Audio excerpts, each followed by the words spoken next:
Next మనం కరీంనగర్ వెళ్దాం. అక్కడ మా ప్రతినిధి శ్రీకాంత్ మనకి అందుబాటులో ఉన్నారు.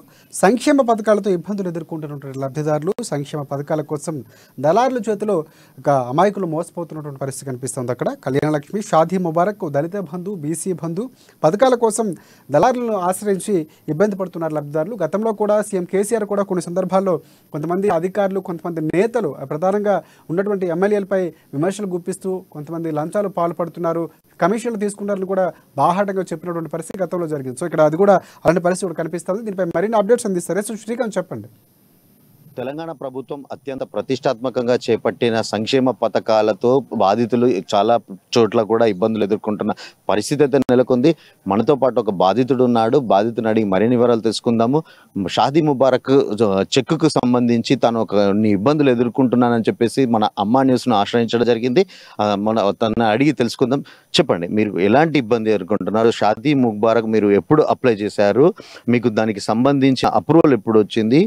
దానికి సంబంధించిన చెక్ ఎప్పుడు వచ్చింది? 11th జూన్ నా బిడ్డ పెళ్ళి అయింది. దాదాపు 1 year అయిపోయింది. అయితే నేను అప్లికేషన్ ఇచ్చిన షాదీ ముబారక్ పైసల గురించి చాలా తిరిగిన. అయితే 5వ నెల 1 సంవత్సరం తర్వాత నాకు శాంక్షన్ అయింది. చెక్ మన రెవెన్యూ ఆఫీస్లో వచ్చినాయి చెక్. అయితే నాకు ప్రసాద్ అని సార్ ఉన్నారు, చాలాసార్లు ఫోన్ చేసిండ్రట. అయితే నేను ఫోన్ లావట్లే కొంచెం ప్రాబ్లం వల్ల. అయితే మా మిస్సెస్ వాళ్ళ ఫాదర్ చాలా క్రిటికల్లో ఉన్నారు చెన్నైలో. దాదాపు ఒక 5-6 నెలల నుంచి అటు తిరుగుడు అవుతుంది. నాకు చాలా ఇబ్బంది పడుతున్నా నేను. అయితే నాకు ఈ ఈ నెలల ఫస్ట్ నాడు నాకు పిలిచిండ్రు.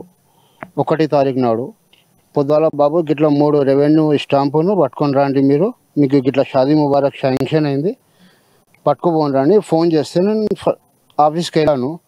అయితే అక్కడ కూడా నాకు ప్రసాద్ సార్ ఏమన్నారంటే, మేడం రావాలి కంపల్సరీ, మేడం రాంది చెక్ ఇయ్యలేరు అని ఇట్లా చెప్పిండ్రు నాకు ప్రసాద్ సార్. అయితే నేను చాలా రిక్వెస్ట్లు మాట్లాడిన సార్కి, వీడియో కాల్ చేపిస్తాను, నా భార్య అక్కడ గట్లా ఉన్నది పరిస్థితిలో అంటే సార్ ఒప్పుకున్నారు. దాని గురించి చెక్ ఇచ్చిండ్రు.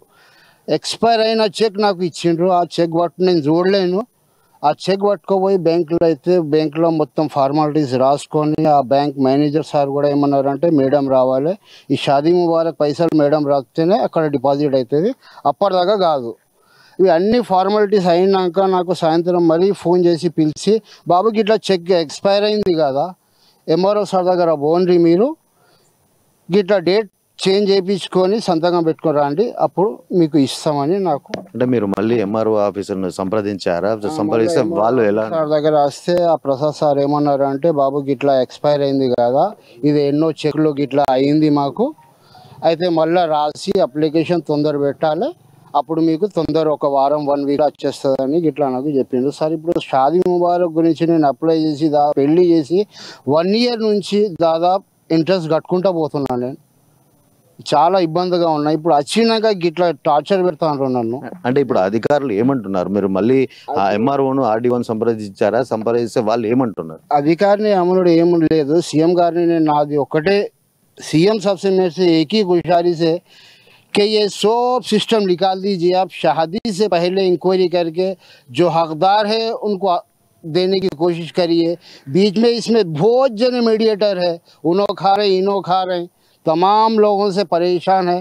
అంటే మీరు అంటున్నట్టుగా పెళ్లికి ముందు నిర్ధారించడానికి అవకాశం ఉండదు. కొన్ని పెళ్లిళ్ళు కొన్ని అనివార్య కారణాల వల్ల క్యాన్సిల్ అయ్యే పరిస్థితి కూడా ఉంటుంది. కాబట్టి ఇక్కడ ఖచ్చితంగా పెళ్లి జరిగిన తర్వాత దానికి ఒక కొంతకాలం గడువు ఉంటుంది. ఆ గడువు తర్వాతనే మీకు ఇలాంటి చెక్ పంపిణీ అనేది చేయడం జరుగుతుంది. ఇప్పుడు మీరు అడుగుతున్న దాంట్లో మాత్రం అర్థమయ్యలేక, అంటే పెళ్లికి ముందు ఎక్కడ కూడా ఇలాంటి సంక్షేమ పథకాలు అందుబాటులోకి వచ్చే పరిస్థితే ఉండదు కదా.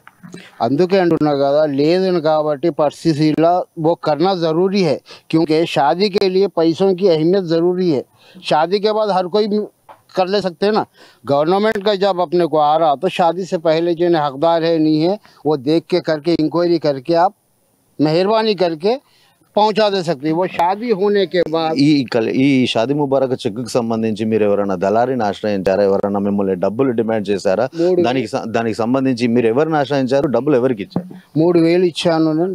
దీని గురించి ఈ ప్రాసెస్ ముందు చేయాలని 3,000 ఫస్ట్ అడ్వాన్స్ తీసుకున్నారు. ఆయన చేశారు పని. చేసినాక ఇక మీ ఆఫీస్ నుంచి ఫోన్ వస్తుంది బాబు.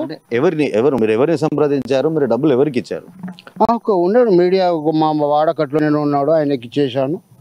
3,000 తీసుకున్నారు. కొంతమంది 5,000 అడిగారు, కొంతమంది 10,000 అడిగారు, కొంతమంది 15,000 అడిగారు. ఇక ఆయన 3,000 తక్కువలో తీసుకుంటానని ఆయనకి ఇచ్చేసాను. అన్ని పని చేసిండు. నా పని అయిపోయింది బాబు. ఇక ఆఫీస్ నుంచి మీకు కాల్ వస్తేనే మీరు పోయి అక్కడి నుంచి చెక్ తీసుకోవాలి వస్తుంది. ఇక దాని గురించి చాలా వెయిట్ చేసిన ఒక 1 ఇయర్ తర్వాత నాకు ఫోన్ వచ్చింది. ప్రసాద్ సార్ ఫోన్ చేసిండట, నేను లావట్టేలే, ఈ చెన్నై అచ్చుడు పోడు వల్ల దాని ప్రాబ్లం వల్ల నేను ఫోన్ లావట్టేలే. ఇప్పుడు చివరిగా అధికారులు ఏమంటున్నారు అంటే, మీరు మళ్ళీ కొత్తగా అప్లై చేసుకోమంటున్నారా? దీన్నే సవరించి మీకు మళ్ళీ చెక్ మంజూరు అయ్యేలా చర్యలు తీసుకుంటున్నామంటున్నారు. मेहरबानी करके ये जो भी चेक आया है मेरे को उसको जल्द से जल्द 1 वीक में मेरे को देने की कोशिश करे. मैं सीएम साहब से यही गुजारिश कर रहा हूँ. मेरे को अब सब्र करने का मादा नहीं है, क्योंकि मैं बहुत खर्चों में फंसा हुआ हूँ. मैं एक ऑटो ड्राइवर हूँ. मैं मेरे से नहीं निकल सक रहा. मेरे को हर चीज़ का देखना पड़ रहा. मेरे को महीना होते मेरे को अब तक दुनिया का मैं 72,000 इंटरेस्ट बन दिया हूँ. मैं 2 लाख रुपए खर्चा लिया हूँ.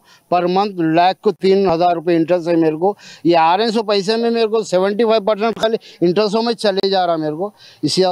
इसीलिए मैं सीएम साहब से गुजारिश कर रहा हूँ कि जल्द से जल्द मेरे को 1 हफ्ते में देने की कोशिश करें. Thank you. తెలంగాణ ప్రభుత్వం చేపట్టిన సంక్షేమ పథకాలు అక్రమాలు చోటు చేసుకుంటున్నాయని చెప్పి కూడా బాధితుడు ఆరోపిస్తున్న పరిస్థితి అవుతుంది. అయితే పెళ్లి తర్వాత ఎన్నో అప్పులు చేసి తాను ఇప్పటికీ వడ్డీలు కడుతున్నాను, కానీ ఇప్పటికీ కూడా తనకు చెక్కు పాస్ అవ్వడం లేదు, అధికారులు తిరిగి మళ్ళీ తనను తిప్పించుకుంటున్నారని చెప్పేసి కూడా తను ఆరోపిస్తున్న పరిస్థితి అయితే నెలకొంది. ఇప్పటికైనా అధికారులు స్పందించి ఈ ప్రక్రియను అయితే వేగవంతం చేసి తన అభ్యర్థనను వీలైనంత త్వరగా కూడా పరిష్కరించాలని